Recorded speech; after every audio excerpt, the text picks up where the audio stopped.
What's up, guys? Tyler here, Western States Farrier Service. So here's Solo. This is a horse that actually we worked on not long ago, one of my videos that we did a high-low comparison over him and another horse. This is our low-heeled, long-toed horse right here. So just being transparent, I want to show you what the product is at the end of the cycle and what we're going to deal with. And then also, again, a game plan at how to tackle it. And it's not going to be much different than the last time, but that's shoeing. Sometimes you just take what you get out of the first round and then hopefully get better on the second. So come in close and we'll look at our angles and evaluate our shoe fit and everything here. Very evident in my eyes that we have what I consider a broken back axis. We have a change of the dorsal wall here to the pastern. We want to shoot to align that. Like I said last time, I have yet to really achieve that on him, but he still goes in a sound manner and still travels well according to what the owner tells me.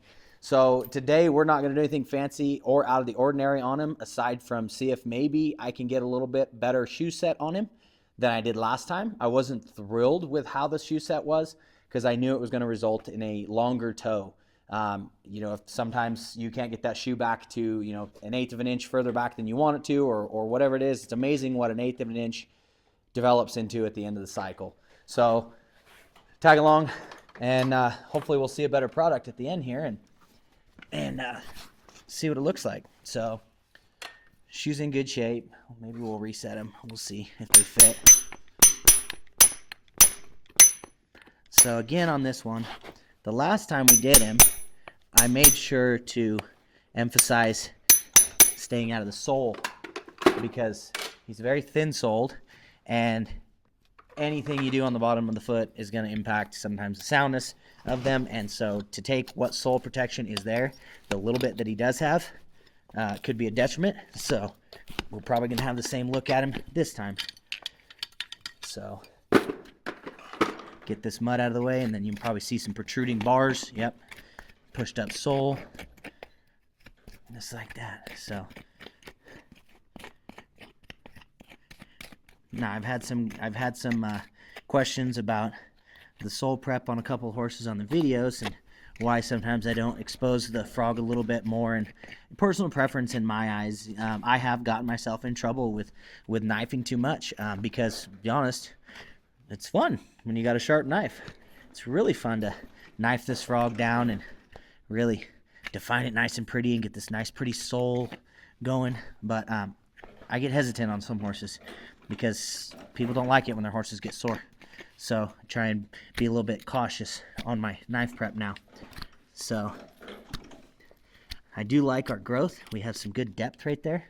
If you can see it, if I lay this rasp down here, if you can see it, like I've got a fairly good 3/4 of an inch right there, just under, I think, of depth, which I guess not sure if I'd call it depth or not, but the sole is pounded out, but we've got good elevation of our wall, so that coffin bone is elevated off the ground quite a bit more this time than it was the last time. So I'm going to leave these bars pretty stout right there because they seem to improve my structure of my heels when I leave those on this foot in particular. So if you look in close, this is something I like to look at right here. If you come in really close, I was told, really, really close. Can you see how that looks almost like there's little hairs right there on my fingernail? So this is an indication, I was told a long time ago, that seems pretty true, that's an indication that these heels are begging for weight. They're not loading enough, and therefore they're not strengthening the wall, and that's the result of it. Not only you get these little tears in the hoof wall, but you get these little hair-like deals. The keratin starts to separate a little bit, the hoof wall, and that's what you get. So that's an indication for me to visually see right away, like is my inside heel got these little hairs more than the outside heel, and if that's the case, then I know I need to drop my outside heel, and doing all that before I actually even drop the foot to check for my alignment. So little tidbits of info to pick up on to help expedite the process while you're under them, because the less time you spend under a horse, the longer you can be in this trade, honestly, because it's hard on your body. So we try to stay standing upright as much as possible. So I didn't touch those heels. I like the heel position. Looks great on this horse right here. Check his toe length. just under 3 3/4. And I'll say it almost every time. The toe length itself doesn't really matter. I do it just to even out both my feet so that they can become a little bit more of a pair. You know, these animals were built just like we were, with feet that are supposed to be the same size, even if they have slight deviations. So I feel that they need to have the same toe length to make sure that their breakover timing is the same, that they don't have one foot, you know, breaking over quicker and elevating more at the knee than the other. So toe length is very important in my eyes. So I really like the look of this foot right now. This is some of the better progress that I've seen in quite a while on him. So that's exciting. So what that tells me is that maybe my shoe set was spot on this last time. Because if I'm getting good depth on the sole, and I can trim out this foot to get this kind of a, you know, balance in him around my center of rotation, I mean, I'm liking it. Okay, so this is the low heel of this horse. So like I've said in all my videos, I work on the low heel first to determine my length, because my low heel can't go as short as my high in the toe up here. So I'm going to carry this. We're just under 3 3/4 right there. So we're going to carry that over to the high heel. Before we do, let's get a side profile of it real quick. Right off the bat, I can just visually, you can see how much better that angle is, and the alignment of that pastern down in through that toe. And as you can see, on the bottom side of the foot, we have nice dorsal wall thickness. So we've got good alignment of the bone structure inside there. So that's a great look right there. Let's go across the other side and see what we can get out of this foot. Solo likes to be stubborn.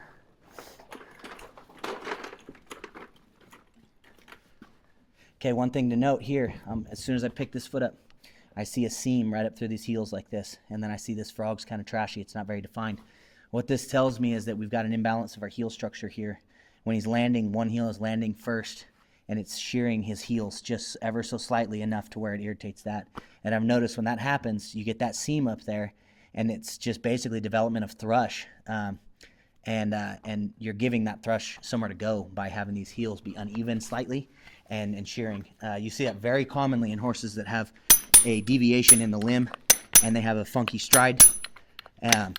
They seem to shear those heels or otherwise give themselves a opportunity for thrush, which all in all, thrush of itself, I don't get too worried about until it creates that seam right there.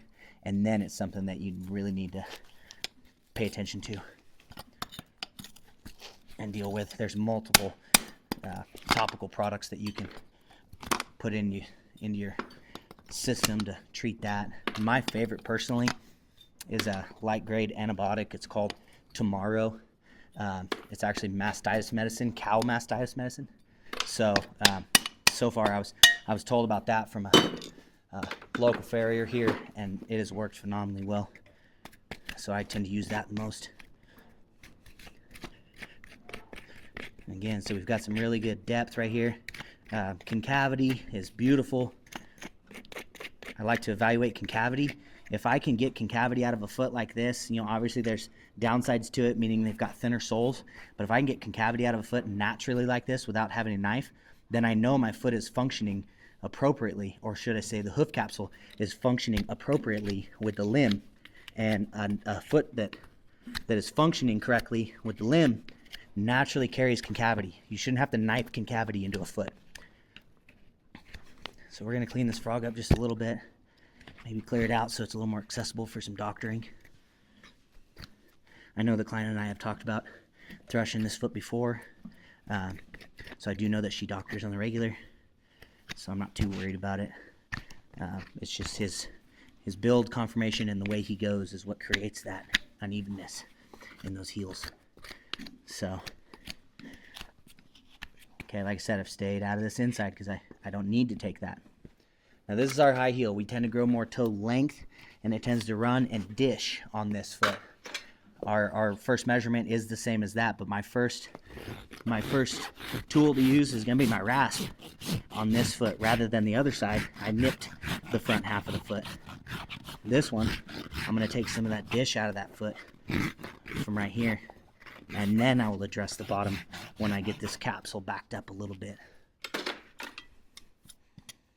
High heels, so I'm going to take these heels down. Obviously it's not much, 1/8 of an inch, 3/16.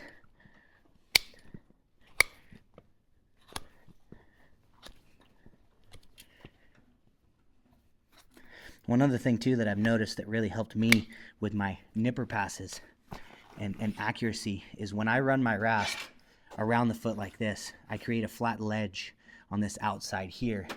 So ultimately what it helps me do is when I set my nippers down on my spot there, my outside jaw here doesn't actually slide down the wall as much, and so my nipper pass is way more accurate and I can keep it much flatter. That's something I figured out a long time ago, that when I'd have uneven nipper passes, I was trying to figure out why, and that seemed to be a consistent theme. So if I run my rasp around the outside of that hoof capsule, I'm doing two things. I'm removing length, but I'm also giving myself a shelf to rest my nippers on to increase the accuracy of my nipper run, and then also what that does is save me time. So we're right above 3/4.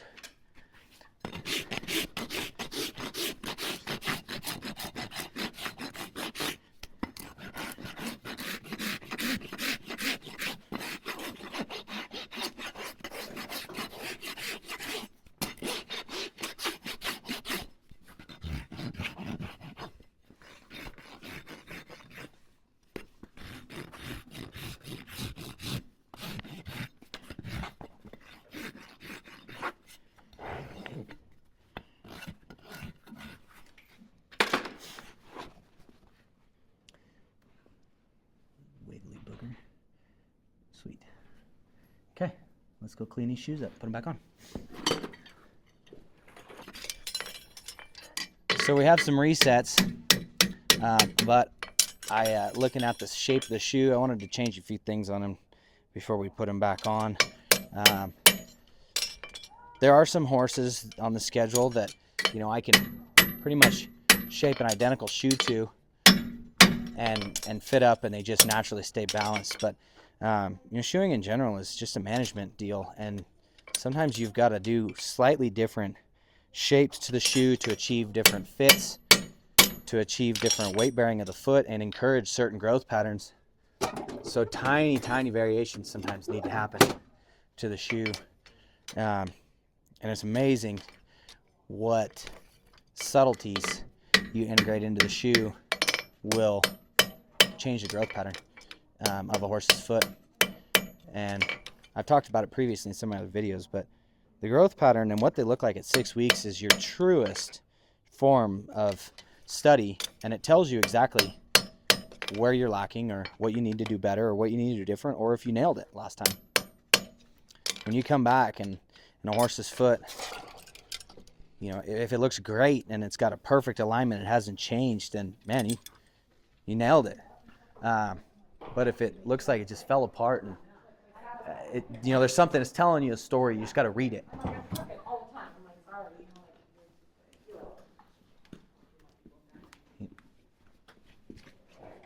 So this horse isn't the biggest fan of good long burns, but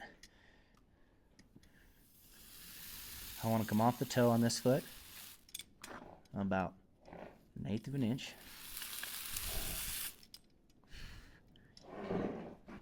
He's getting a little snorty, so we're gonna call that good. Even though I only have contact in a couple small points right there, I'm gonna just read my burn here at this point and know that I got to bring my heels in a little bit. My clip fit, I was really proud of right there.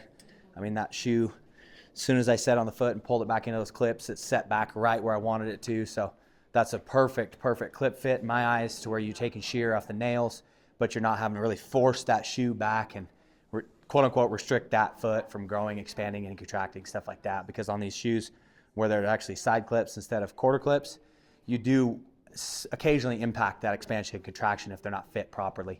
So if you do have them too narrow and you have to really pull that shoe back, my eyes, sometimes you can restrict that, and then otherwise maybe encourage a little bit of toe length to grow because you can't set it back near as much. But I was tickled with that. I just got to bring in these heels, and this is good. So on my other video with regards to balancing high-lows without x-rays, I talked about using measurements to even out palmar angles on a high and low horse. And this is a very subtly high-low horse, high-low heeled horse. His low heel is very, very low, but his high heel is not really an extreme high. Nonetheless, there is a difference of growth patterns. On his high heel, we grow heel, and then that dorsal wall will dish forward like that. That's just a natural growth pattern. So on the low heel, opposite, you grow a lot of toe length and toe depth, and he crushes the heels. A lot of theories on that, a lot of research done on that. The fit aspect of it is different based around the measurements. So this foot over here is the low heel. I have at 3 1/4. The high heel I left at just under 3 7/8. That's not that much difference. That's just shy of 1/8 of an inch. But that sometimes makes the difference of an even growing horse throughout the cycle. So that other foot, the high heel foot, when I set that shoe, I burned it back maybe 1/8. So I should be able to fit this shoe. And see, this one's actually going to come back too. So I do need to narrow up this toe a little bit because I want to fit this foot to where I don't even hardly come back 1/8 off of that right there. So I like my heel position. Obviously, we got a cold shoe right here. It's not burning in. But if I actually set it back to my clips, I'm way too far back, and I've pulled it beyond where I want to of that dorsal wall. So if I look at the shape of my foot here versus my shoe, I have a much straighter toe quarter on my foot than I have on my shoe, and a much broader toe. So I need to straighten these toe quarters out and squeeze my whole shoe together. So I can't just pinch my shoe and expect it to work because this curvature is not the same as this right here. My shoe has to mirror, obviously, my foot right here to have the full effect of the fit. So I need to go back to the anvil, straighten my toe quarters out a little bit, and then just close my whole shoe, and it's going to be darn close. All right, so now we're back with the shoe that's ready to be nailed on. I noticed when I was sighting my feet, I was a little high on this outside. But I noticed that I didn't drop this foot earlier. To verify, I was talking about how to read medial lateral balance of your heels without dropping it. But ultimately, you need to drop it and look at it. So I did change my shape up on my shoes pretty significantly because simply the shape of the foot wasn't calling for me to pull as much off of this dorsal wall like I did the last shoeing. So I went ahead, narrowed up my toe quarters like I talked about, and now if we look, so it's still a very full fit, and I'm actually going to run some old nail holes again, but if we look, I'm barely coming off the toe right there, like quarter thickness of the wall. Well, we've got to remember that because that's going to determine our fit on the other side.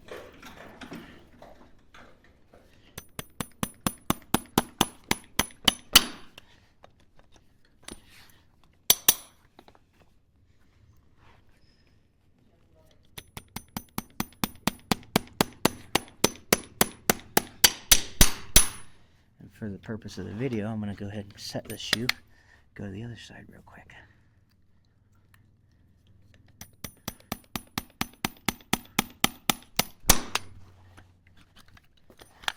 Okay, now remember 3 3/4, and we pulled it off the toe 1/8 of an inch, maybe.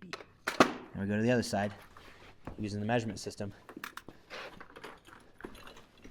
And I'll show you that I'm going to bring this foot, or bring this shoe off the toe a little bit more, and in hopes to even up our breakover timing and our palmar angles. Check that one more time.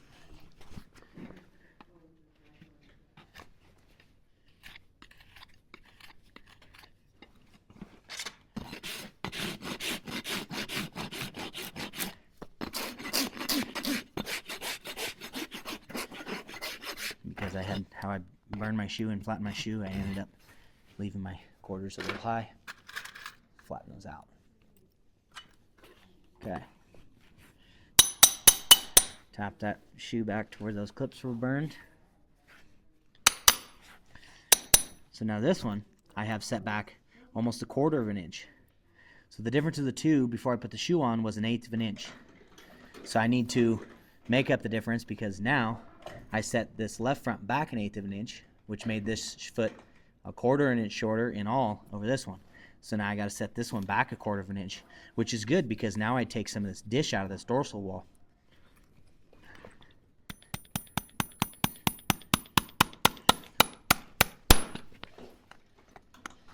There's obviously a happy medium. Pulling shoes back is kind of a slippery slope. You can get away with doing a lot for a little while, but then over time you do run the risk of damaging the other parts of the wall.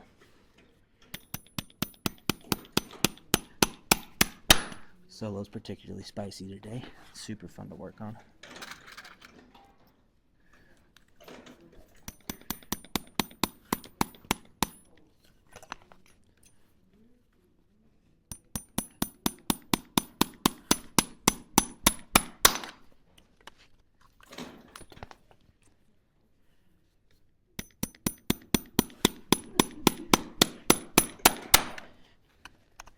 And when driving nails too, something to think about to get a good nail line, as long as your fit is correct. If you match the pitch of the wall, all your nails should come out at the right, or at the same spot up the wall. So a lot of it has to do with your shoe fit. And you see some guys that are just very good at nailing. But I also see some guys that are just like everything they put down has got good nail lines. You wonder why sometimes. So the set on those shoes is slightly different, but if you look at the dorsal wall, that's actually what's driving that. I have a little bit of a dish on this right front and no dish on this left front. So now when I finish this, we're not going to change much over here on this dorsal wall, but we're going to rasp in front of this, because if you get to the side of this, you can actually see where right about here, this wall changes directions and has a deviation, or otherwise almost like a flare at the toe, because of the way this foot is braced underneath of him and how it grows. So we'll get him dressed up and then we'll show you the final product. So here we are back at the finished product. Got him clinched up. I was tickled with this result. I thought it looks really good. His feet are paired up nicely. If we look to the side profile, we'll go to this high heel first over there, because that's actually the one that has the most dramatic change, I would say. We got rid of almost all the dish. So if you look at, he's obviously standing way up underneath himself, but there's no deviation in that wall from the hairline all the way down to where I finished it, and that shoe is just right there. It's not like I have a big bump over it, is what I would call, or a lot of toe hanging off the shoe. I was able to finish that wall straight down through there, so we've got a beautiful angle on that dorsal wall. Should be matched up to that coffin bone just right.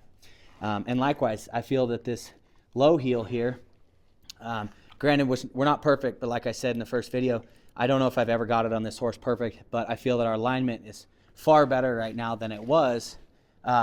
Even though he's split and kind of standing funky, this is probably one of the better shoe-ins I've been able to get on this horse. I don't know what combination it was, if it was my fit last time, the trim, the weather conditions, the workload of this horse. I don't know. It was a magic combination. It seemed to work out. But here's the finished product of today. We were lucky to do some resets, so it went a little bit faster. But hopefully using those measurements and showing you how little, again, that you could do on feet like this on the bottom, how much of an impact you can make on the top side of them, and how simple, more or less, of what it could be at how to get a horse like this reshod. Thanks for watching. Like and comment, and let me know what you want to see more of, and throw me some questions. I sure liked when you guys were asking questions and I can get engaged with it. That's pretty fun for me. So thanks again for watching. We'll see you on the next one.